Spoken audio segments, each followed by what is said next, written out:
Mikrokredit bankdan shu mahallaga biriktirilgan mahalla bankiriman, ismim O'tkir. O'sha mahallaga mahalla agentimiz ham biriktirilgan. Buni hammalaringiz tanisalaringiz kerak. Anvar degan yigit.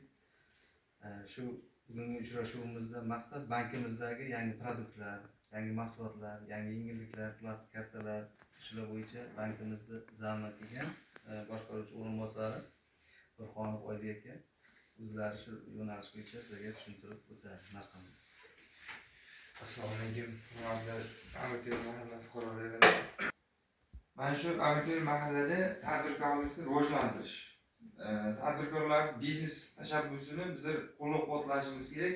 Bizlarga shunaqa topshiriqlar bo'lganki, har bitta mahallaga ichiga kirasan, tadbirkorni borib uchrashasan, uni loyihasini nima deydi, biznes rejasini loyihaga aylantirasan degan bizlarga topshiriq kelgan. Har bitta fuqaroga bizlar bemalol agar murojaat qilsa, qanaqa yo'nalishda bo'lsa, misol tadbirkorlik qanaqa yo'nalishda bo'lsa